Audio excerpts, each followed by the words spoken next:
Back at it with the SCX24 Jeep JLU build.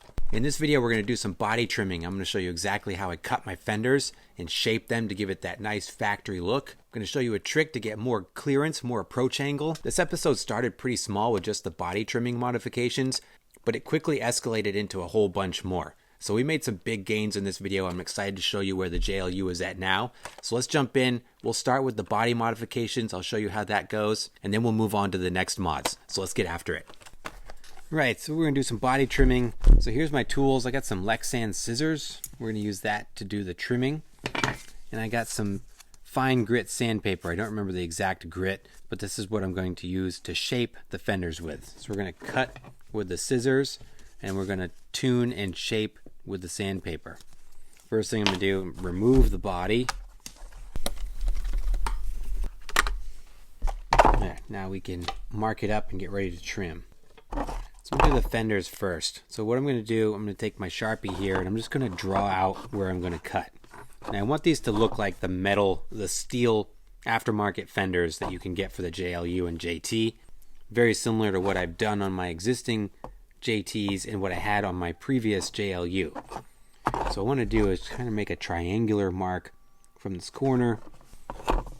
I like to leave some fender just to give it a nice, aggressive, somewhat factory look. Okay, I think we're in okay shape here.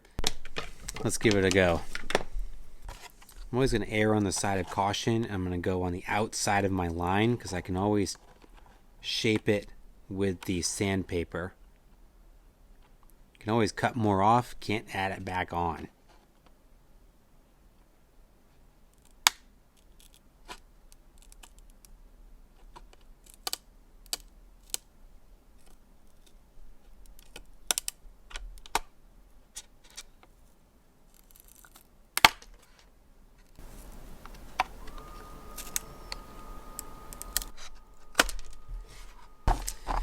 There's one.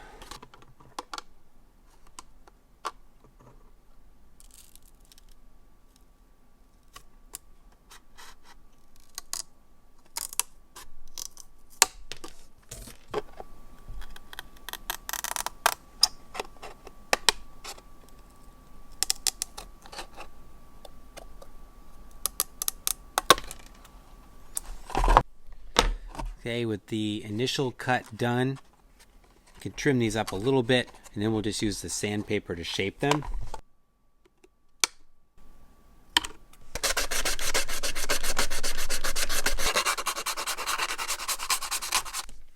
That looks really nice. Super happy with that. My goal is always to have a factory look. I want clean lines, nice organic flow. I want to make it look like it was designed to be this shape in this trim.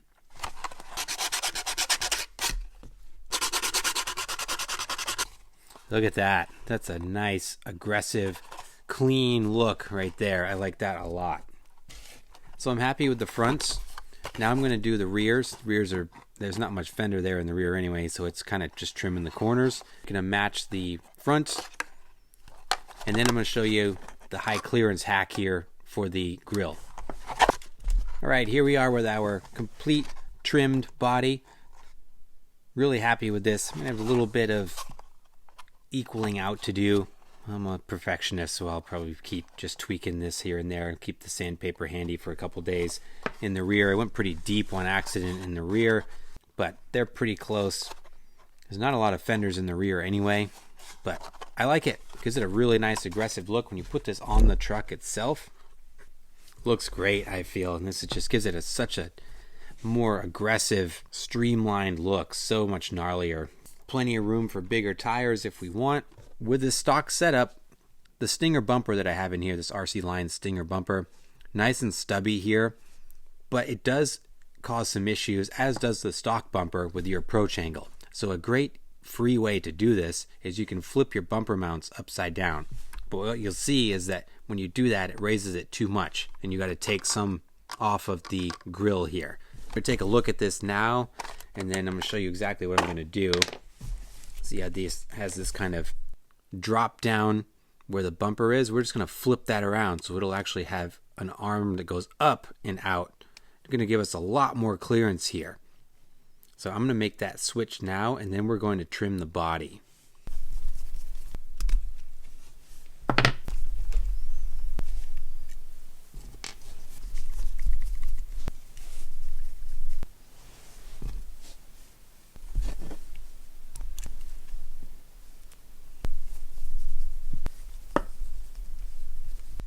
There, look at that. Lots more clearance there. Raises that bumper up significantly. That makes a big difference. See, we're not even close to getting our pin through there. So rather than lifting up our body post, we're just going to trim the underside of the grill right off here.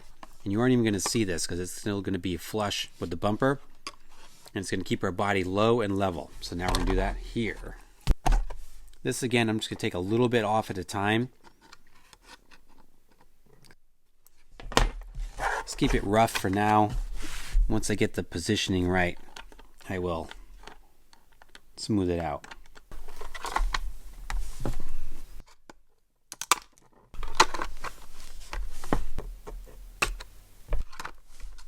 There we go. Just like that. That's pretty much perfect in the front.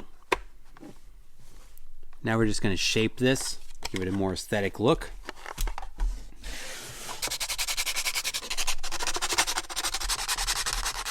All right, looking pretty good. Again, the goal is to have this look factory. So when you open up the body, I want it to look like it came out of the box looking like this. Pretty much perfect fitment. Look at the high, much higher clearance on this. Body sits perfect. So there we go. That's one of my favorite body modifications to do on the SCX24. It's going to give you that high clearance, more aggressive look with the trimmed fenders. Going to give us both aesthetics and functionality. So we want to run big tires in the future. We got plenty of room now. All right, guys, check it out. So because I can't leave well enough alone, I put this back together with the trimmed fenders. It had a lot of room, so I ended up swapping the tires out. I put on the Little Guy Racing Parts gripper tires here. These are a great size at around 62 millimeters. They fit really nice on here, but don't blow out the scale look completely. I went back and forth on my tire choice, ultimately settling on the grippers because I really like the sidewall, the aggressive sidewall, and the super soft compound of these tires. They may be too soft, they roll significantly, but we'll see. If it's too much, we'll look at a different insert combo, but really like how this looks. They fill up the fender wells really well. Now we can really capitalize on the room from having trimmed that body, and it just looks so good. I'm really happy with this. One of the big things I wanted to address in this video is the axles and the gearing in particular. So if you saw my Mofo RC X15 axle review, you'll know that I put those axles on this build. Now these are fantastic axles. If you haven't seen that video, let me give you a quick rundown of these. So these are super beefy axles by Mofo RC. They're plus 7.5 millimeter. I believe it's 7.5, 7 or 7.5 extension on either side. So you're going to get significant gain in your track width here. They're all aluminum housings. They do come in a nylon version as well. These are the aluminum ones. But what separates these from a lot of other SCX24 axles is the strength of these things. So they've got significantly enhanced axle shafts, much thicker than the normal diameter axles that you usually get in the SCX24s. So they are extremely strong. They are the scaled down equivalent of a 1-ton axle. They've got the trussing on there for strength and the housing, and the shafts in here are just enormous. So no worries about bending or breaking axles on this thing. With that, I also got the heavy brass knuckles on here, give it some more weight in the front. But these axles also come with a 50% underdrive front and rear, and I found that that was just too slow for me. I really like slow crawl, but it just didn't have enough wheel speed to really punch through an obstacle. So what I've done in this video, I opened those things up. I put stock gearing in the rear, and then I did a 23% overdrive in the front. So this should get us back up to stock gearing with a little bit more in the front. And overdrive in the front means the front tires are going to spin faster. And what that does is it slightly improves your turning radius as they're turning more. It also helps slightly with uphill climbing. Anxious to try this thing out with this new setup. While I was underneath there, I had the axles off and the whole thing apart. I also threw on some Mofo RC brass high clearance links, front and rear, with the 4-link conversion in the front. The SCX24 comes with a Y-link in the front, but this conversion changes it over to 4 independent links in the front, which I find just gives it a little more movement. We aren't chasing huge articulation here, but it just, for me, feels like it frees up the front end to move and articulate better. Still running stock shocks here. Not going for Flex Monster just yet. Really happy with the stock oil-filled shocks, ironically, so we've kept those here. Now, those are the list of what we've done in this video. We went pretty far. We did quite a bit, so I'm excited to see how this goes. So why don't we put it on the indoor course, try it out, and then we're going to go hit the rocks.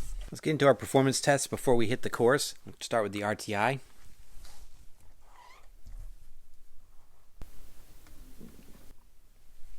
We were at 16 prior. Looks like we're going to be right about the same thing.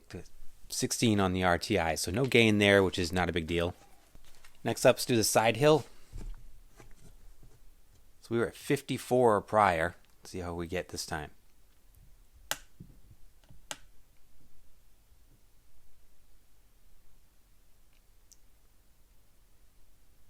50. We're going to lose it. Man, we lost 4 degrees on the side hill. Probably because the height from the tires, maybe. Down to 50. Now the vertical.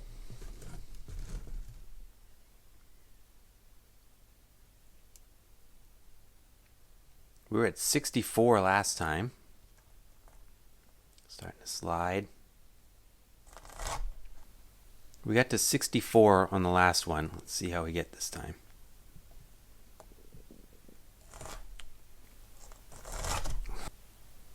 I'm going to Home Depot today to get grip tape for this table.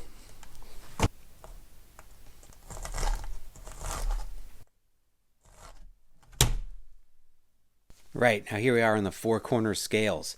Prior measurements, we were at 58.42 with the previous setup. Now we're at 56.44, so we skewed our weight distribution in the wrong direction. We want to go closer to 60-40, not the other way around. Total weight's about 557 grams. We gained some extra weight of around 56, 57 grams, but again, didn't put it where we want it. Right, let's try this thing out on the course. Now, one of the things I was a little hesitant to put the gripper tires on because they do not do that well on the indoor course, particularly on the styrofoam, but we'll see.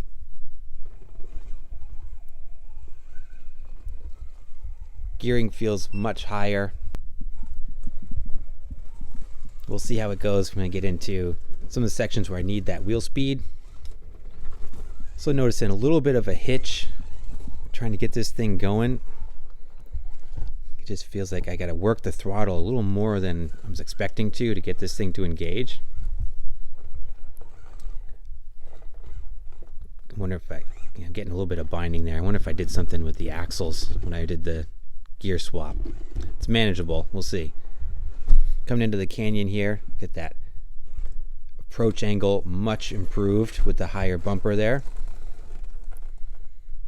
This is where the grippers seem to really struggle. We're getting some tire fold here. Let's see if we can get them to stick.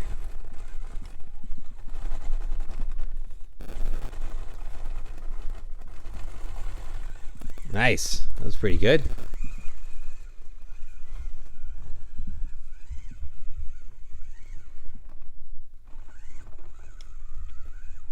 Oh, the extra height from those tires getting us up and over that log. The extra ground clearance is nice. Definitely feeling some resistance, especially at full steer. So something's going on in the front there I'm going to have to address. See if we can just get through this video and I'll dig in there again. Coming to the mini Moab here in the escalator. There's that extra wheel speed getting us through the gatekeeper there. That was good. Let's see if we can stick it up here. This is going to be tricky.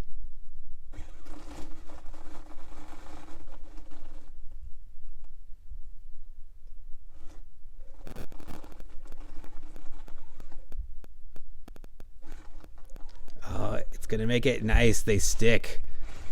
Good. That was a good one. Some side hill coming across the chute. I want to keep an eye on these gripper tires. Definitely getting some roll. Let's see if they can stick. I think so. Oh yeah.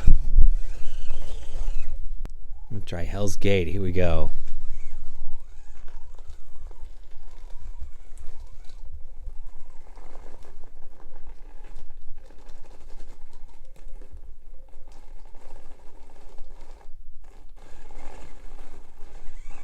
Ah, it's nice. Turn it in, get the sidewalls to bite. Whoa.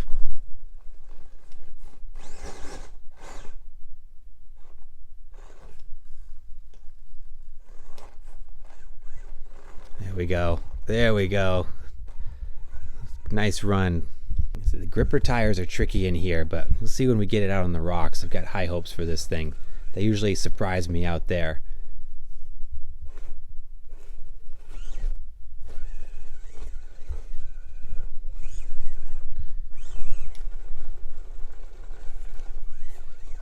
Take a spin through Articulation Alley here one more time and then head up the canyon, and we're gonna go find some spots outdoors to try this thing out. Whoa.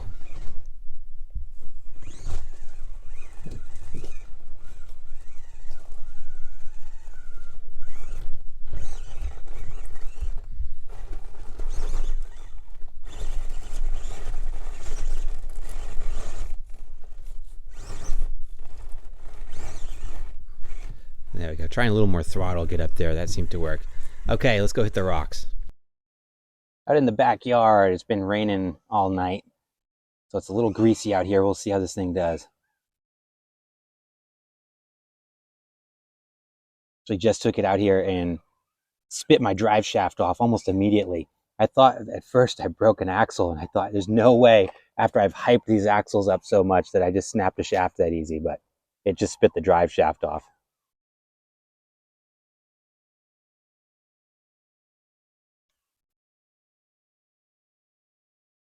Big tires getting us over with that section. Extra clearance is nice, so getting that fold. Hanging on though.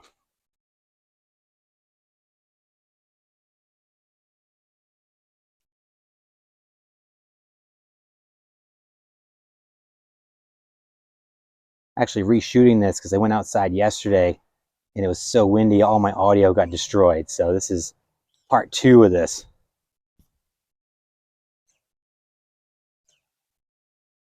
This is where the grippers really shine, getting up over that section, those slick rocks.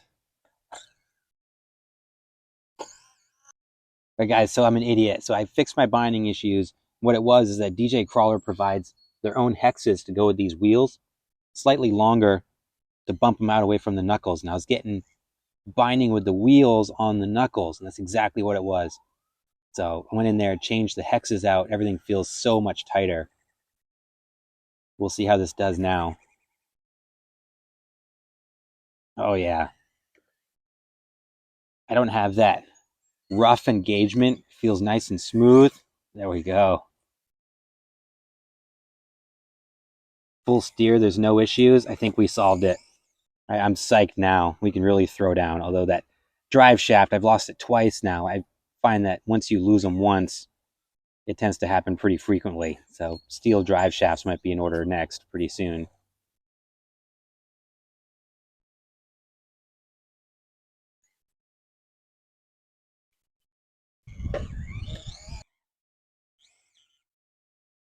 There we go.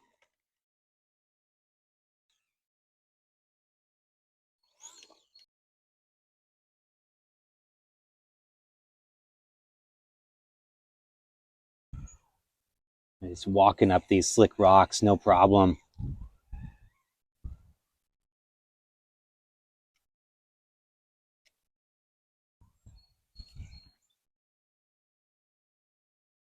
Out here, this setup makes a lot more sense. The taller tires help me out a lot here.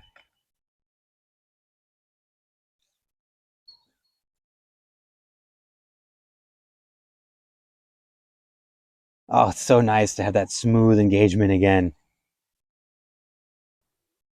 I even went as far as to change out the overdrive gears in the front because I thought that was an issue. But now I can put those back in now that I think I've solved this for good.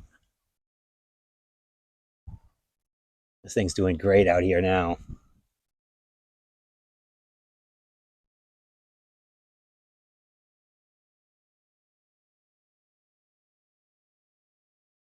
Super grippy on those slick rocks.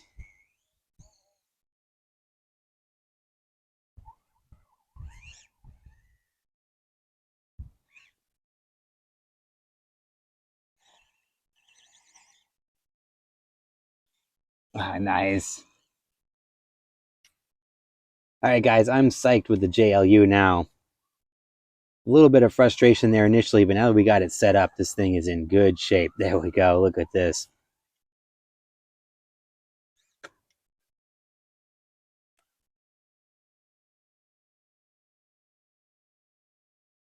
Having a lot of fun out here on the backyard course. I'm going to tool around for a little bit more, and then I'll head in and give you guys my final thoughts. But I'm really pumped with this right now. Oh, was I going to say, holy cow, it hung on there. Very cool. All right, guys, I'm going to wrap this up. I'll catch you back at the bench in a minute. I feel like we reached the intersection of two F's in this video. Fun and functionality. While we certainly made functional gains with the high clearance hack on the bumper, the new axles and the improved gearing, the high clearance links, I still can't help but feel like we've kind of reached the point of diminishing returns here. Maybe it's the addition of the taller tires made this thing more tippy since we lost ground on both the vertical. I couldn't really test the vertical because my table failed me. I will get grip tape for that for the next one. But side hill and weight distribution, we took some significant steps in the wrong direction. So by the numbers, we didn't get any better, we actually got worse. But I still feel like driving it performed really well. On the indoor course, it did great. Granted, the grippers do not like the indoor course, so kind of take those runs with a grain of salt. I do feel like this thing performed really well outdoors on the rocks. It was a lot of fun, and out there, the taller tires did serve it well because I got that extra ground clearance. So it's a give and take. Guys, let me know in the comments down below. What do you think of this episode? Have we reached the point of diminishing returns? And did we indeed go backwards in this video? Either way, I'm pumped with the JLU, how it looks. The trimmed fenders weren't necessary in this one, but boy, do they look cool. The whole combination looks fantastic. And that definitely accounts for a lot with these little things. I'll put the link in the description down below for all the parts that we used in this episode. And as always, I appreciate you guys. Thanks so much for watching. Please like and subscribe if you haven't done so, and I'll see you in the next video.